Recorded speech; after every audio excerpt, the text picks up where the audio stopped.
Bonjour YouTube, bienvenue sur ma chaîne. On se retrouve aujourd'hui pour une nouvelle vidéo. Aujourd'hui, une fois n'est pas coutume, je vous présente encore un fusil de chasse en calibre 12. Ma dernière acquisition.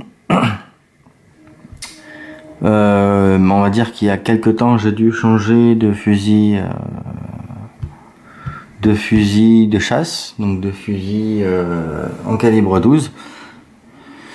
Donc pour ceux qui tombent sur cette chaîne, moi personnellement je ne suis pas chasseur, simplement tireur sportif, et on va dire que dans un cadre survivaliste, je cherchais à acquérir un fusil en calibre 12, un bon 12 des familles.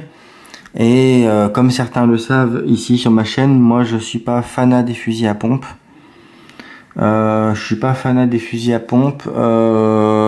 Compte tenu de la législation actuelle.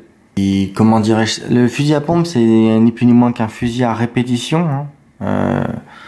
En calibre 12, il peut être en calibre 16 ou en calibre 20, ou peut-être même qu'ils en ont fait en calibre 410, je vois pas spécialement intérêt, mais enfin pourquoi pas.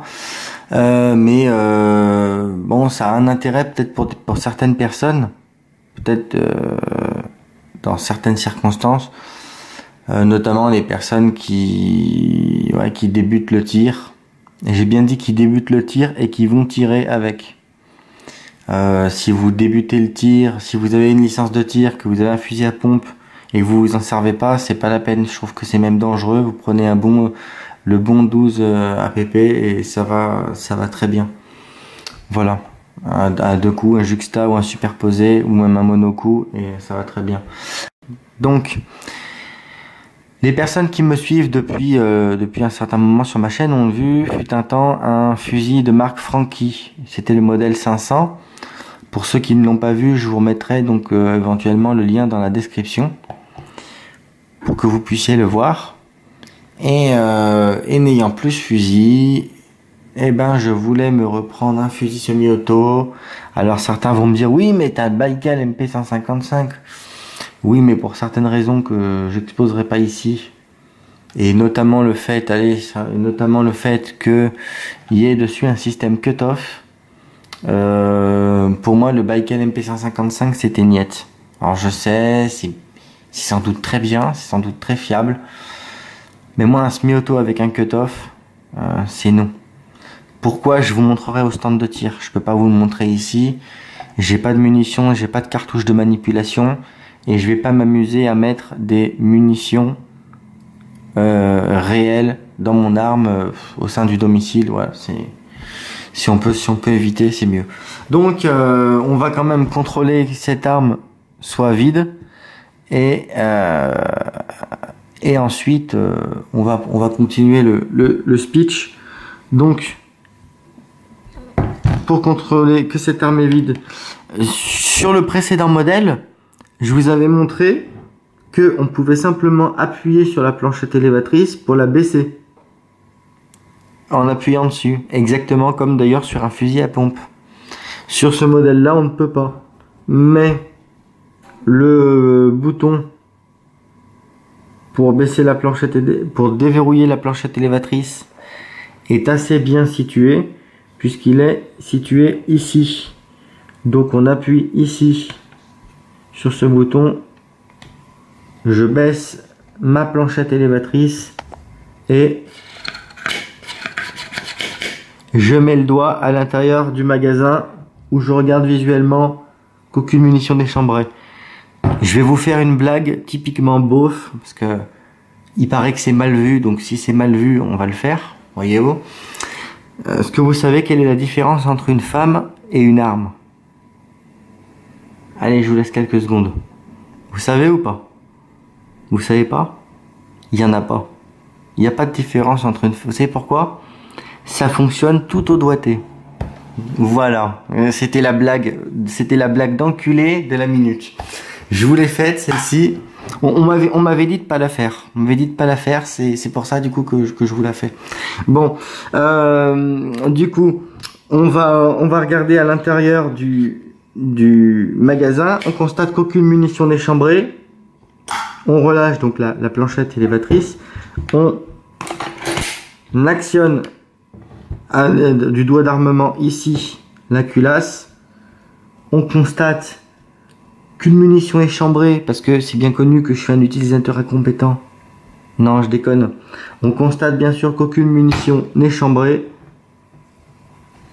On, à l'aide du bouton ici, on renvoie la culasse en avant. Ah, vous voulez la voir revenir en avant? Ah, allez. Je vous le fais juste pour vous parce que je vous aime bien. Vous êtes prêts? Ah, vous aimez bien ce bruit, hein? Moi aussi. Donc, l'arme est vide. On percute et c'est cool. Voilà. Donc, je cherchais à faire l'acquisition d'un modèle de fusil semi-auto qui me convienne. Et une arme est un outil. Je suis utilisateur de cet outil et j'ai besoin que cet outil me convienne. Point barre. Donc j'ai fait l'acquisition sur Naturabuy de ce fusil. D'ailleurs, je remercie le vendeur. Je ne sais pas si il va regarder cette vidéo, mais je le remercie parce que le fusil était parfaitement conforme à la commande. C'est la première fois de ma vie que je commande sur Natura. Je vends pas mal sur Natura, mais bon, c'est la première fois que je commande sur Natura. Et je suis agréablement surpris. Donc si vous vous reconnaissez, mon cher monsieur, votre fusil est entre de bonnes mains et je suis super content de mon achat. Voilà. Donc ce fusil, c'est un modèle Franchi. C'est un modèle AL48. Voilà. Pourquoi est-ce qu'il me convenait? Entre autres parce que il n'a pas de système cut-off. Voilà, premièrement. Deuxièmement, parce qu'il possède un tube magasin en acier. Le pourquoi de l'intérêt, voilà. Mais voilà. Donc ça faisait partie de mes critères. Et puis c'est un fusil qui est assez solide, qui fonctionne très bien. Moi j'ai eu du Franchi dans ma vie et j'en ai été très satisfait. Vraiment. Voilà. Donc je vous présente rapidement ce fusil, puis je vous donne la suite concernant ce fusil. Donc on est sur une crosse en noyer quadrillé. Voilà. Alors il a quelques petites pètes, quelques petites marques. Très honnêtement, je m'en bats les couilles. Je m'en bats les couilles, mais alors royal pour la simple et bonne raison que pour moi, c'est un peu dans l'optique, même si j'espère ne pas m'en servir, c'est un peu dans l'optique d'un fusil survie. D'accord, donc un fusil survie, on n'a pas besoin de prendre un Montefeltro, si vous voyez ce que je veux dire. Moi je m'en foutais qu'il ait quelques marques, c'est pas un problème. Je vous le montre pour que vous puissiez admirer son faciès.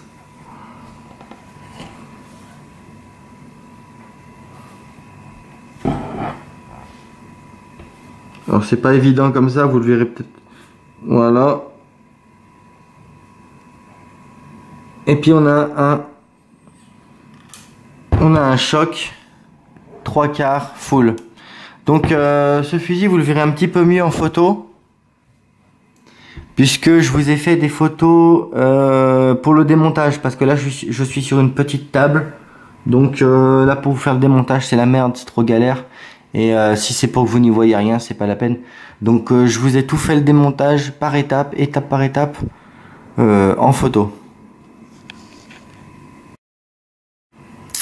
Donc l'une des principales caractéristiques de ce fusil, c'est qu'il s'agit d'un fusil à réarmement à inertie, donc un fusil à réarmement inertiel, c'est-à-dire que c'est le système du Browning Auto 5. C'est le canon qui fait lors du tir reculer la culasse ici et qui provoque le réarmement. Contrairement au système à empreinte gaz que vous pouvez trouver sur le Baikal MP155 pour ne pas le citer par exemple, ou même pour le citer, ça me dérange pas, ou également sur la Kalachnikov, voilà. Hein, donc l'avantage du système à inertie, premièrement, c'est tout simplement le fait que la culasse est beaucoup moins encrassée, la chambre, toute la partie chambre, culasse et moins encrassé. Et également au niveau de l'enrayement, alors j'ai du mal avec ce genre de données moi personnellement. On va vous dire ouais c'est plus fiable, ça s'enraye pas. Écoutez, je pense que les utilisateurs de Baikal MP155 vous diront allègrement que leur fusil ne s'enraye pas également, qu'il y a très peu de problèmes d'enrayement avec des Baikal MP155.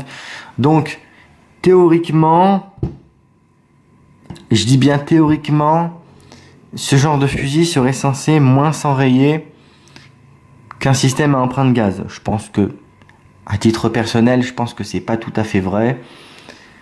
Il y a suffisamment de qualité à ce genre de fusil. Je sais pas ce que vous en pensez, il n'y a pas forcément besoin d'en inventer d'autres. D'accord ? Notamment, une des qualités réelles de ce fusil, c'est qu'au niveau du recul, on a la sensation d'avoir un peu moins de recul. Voilà, avec un système à inertie. Donc, qui dit moins de recul, dit une remise en batterie un peu plus aisée lors de tirs rapides. Voilà. Voilà. Concernant l'enrayement, moi je vous confirmerai pas que ça s'enraye moins. Je dis pas que ça s'enraye plus, mais ça s'enraye pas moins. C'est des conneries. Voilà. Hein, je suis désolé, mais il y a pléthore de fusils semi-auto qui fonctionnent à empreinte gaz qui ne s'enrayent pas. Sinon, ça voudrait se savoir. Voilà. Donc, qu'est-ce que je peux vous dire de plus sur ce fusil ? Là, c'est un fusil qui, à l'origine, est prévu en 4 coups. Vous le verrez sur les photos, il est livré avec un limiteur de cartouches. Donc vous allez voir tout de suite sur des photos, je vais vous montrer le limiteur de cartouches qui s'en va et qui revient. Il fait de tout petit rien. Vous constaterez par vous-même. Donc c'est un détail intéressant. À l'origine, ces fusils étaient en 4 coups. Au niveau de la législation, actuellement, ils sont en 2+1. À savoir également qu'il existe un bouchon rallonge de magasin que vous pouvez monter sur ce fusil à un +2. Donc théoriquement, je dis bien théoriquement, si vous prenez une B, une catégorie B, une détention de catégorie B, vous le faites monter à 7 coups. Voilà. Donc je vous montre les photos là tout de suite avec limiteur et sans.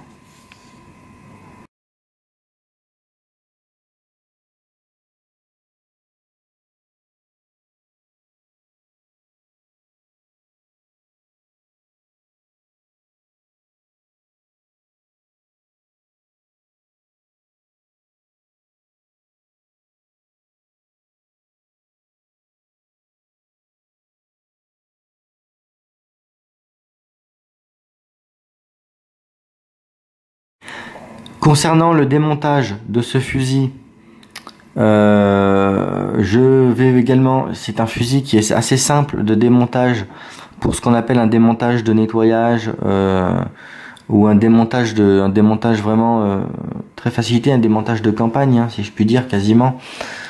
Il y a très peu de pièces à démonter. C'est un fusil qui est vraiment très simple à démonter.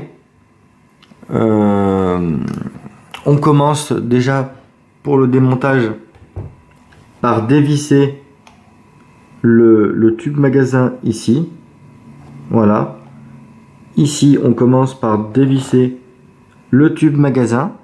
D'accord ? Le bouchon magasin, pardon. On dévisse le bouchon magasin. Et concernant le reste du démontage, je vous laisse immédiatement regarder ça en photo tout de suite. Et le remontage, c'est exactement la même chose dans l'autre sens. Le démontage, on procède comme suit.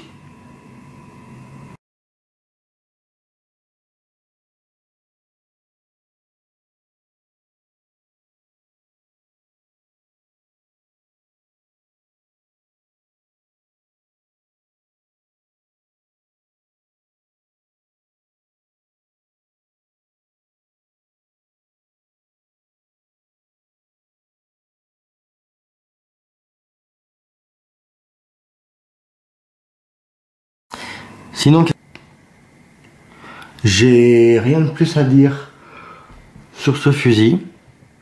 Voilà. J'espère que cette vidéo vous aura plu. Et puis, on se dit à la suite. À tout de suite pour le reste de la vidéo. On se retrouve tout de suite pour la partie tir.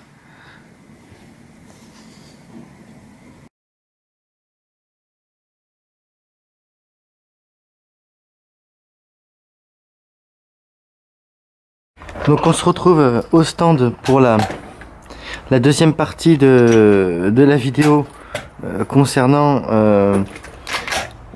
l'essai de ce fusil. Dans la première partie présentation, je vous avais parlé de quelques modifications qu'on allait faire sur ce fusil, notamment le fait de pouvoir mettre un point rouge et également un raccourcissement du canon à 61 cm pour être conforme avec la législation. Vous connaissez sans doute la loi de Murphy, la loi des emmerdements maximum et en même temps prévisible et logique. Les modifications sur ce fusil telles que vous le constatez n'ont pas été faites. Elles n'ont pas été faites pour certaines raisons. Alors, en ce qui concerne la pose d'un point rouge, tout simplement la carcasse sur ce fusil ne le permet pas. Ne le permet pas, c'est une carcasse alu. Donc, si vous mettez un point rouge là-dessus, sur du 12 en plus, sur ce type d'engin, vous allez tout arracher. Ensuite, concernant le canon, pour ceux qui possèdent ce genre de fusil, qui veulent monter un canon court, il sera obligatoire de faire l'acquisition d'un canon de battu, d'un canon oui, pour le tir à balle. Pourquoi? Comme vous pouvez le constater, sur ce fusil, on a une bande de visée.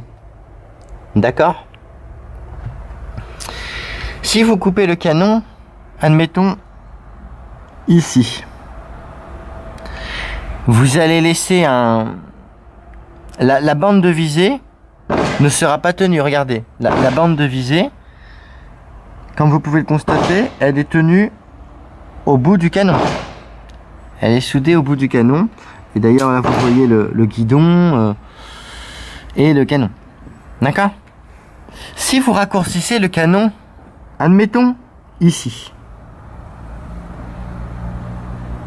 vous n'avez rien pour tenir la bande de battu, puisque c'est un canon sur lequel est montée une bande de battu. Donc, lorsque vous allez faire des tirs, la bande de battu, là, elle va s'arracher, puisqu'il n'y a rien pour la tenir. Alors vous allez me dire, oui, mais on peut ressouder la bande de battu. Certes, on peut ressouder la bande de battu. Encore, alors là, pour le coup, il faut passer par un canonnier. Par une personne ayant vraiment des connaissances en canonnerie. Moi,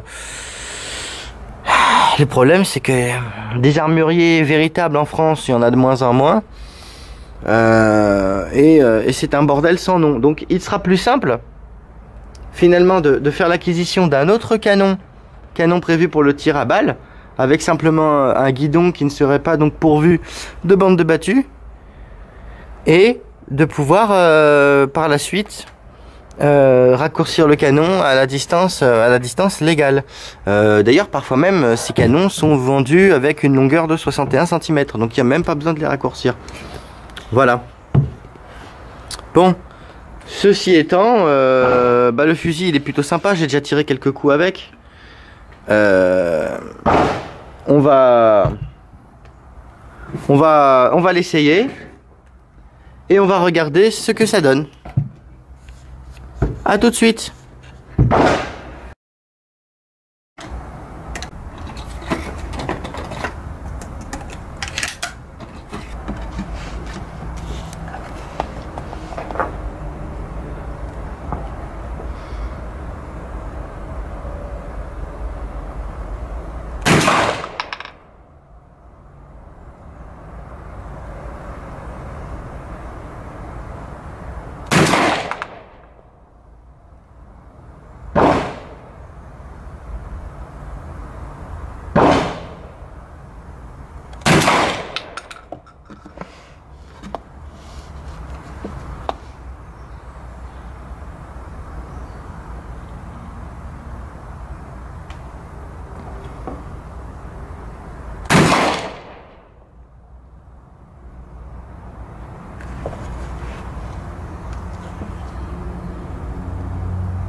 On va essayer un jeune tireur qui vient de s'inscrire au club.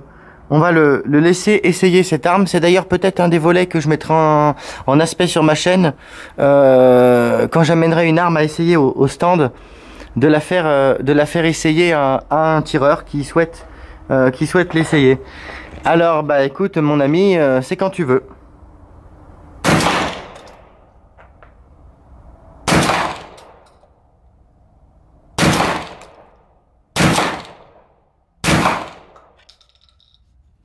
Alors, intéressant?